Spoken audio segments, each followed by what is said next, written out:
Anomelanja ny sakafo vita amin'ny akora voajanahary ny fifaninanana cuisine bio karakarain'ny SEH ary arahana amin'ny MATV. Efa misokatra ny fisoratana anarana ho antsika izay liana amin'ny fandrahoana sakafo fa nampanazavana azy. Momba an'ilay cuisine bio dia fifaninanana na concours de cuisine iarahana miasa amin'ny MATV.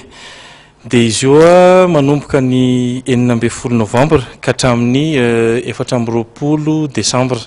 Dia ho arahantsika isan'andro eto amin'ny télévision MATV. Ny mpandray anjara dia afaka mandray anjara daholo tsisy salatona voafetra ilay izy. Dia ny sokajin'olona indray na efa mpianatra raha ilay olona vao avy navita fianarana ireny, na semi professionnel na mbola amateur, zany hoe le vao manomboka mihitsy, dia afaka mandray anjara daholo amin'ny fifaninanana io.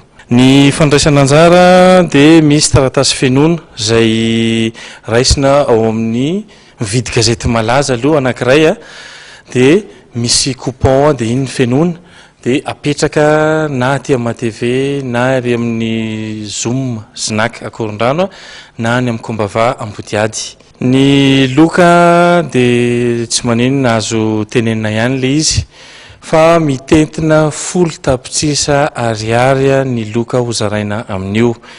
Mitentina 10 tapitrisa ariary be izao.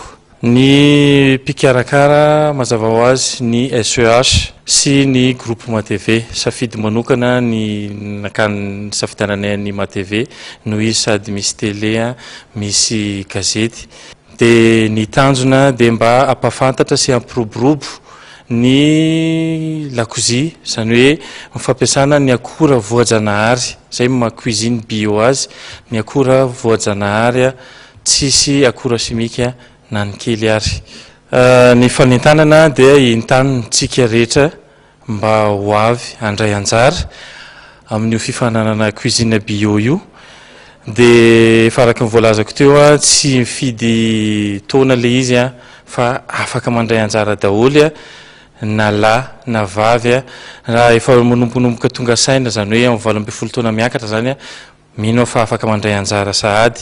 Dia aprosiantsika hividy gazety malaza fa any misy an'ilay coupon na any amin'ny Facebook cuisine bio, dia fenoana le izy dia aterina any amin'ny aty MATV na any amin'ny Kombava Ambodiady na Zoom Akorondrano.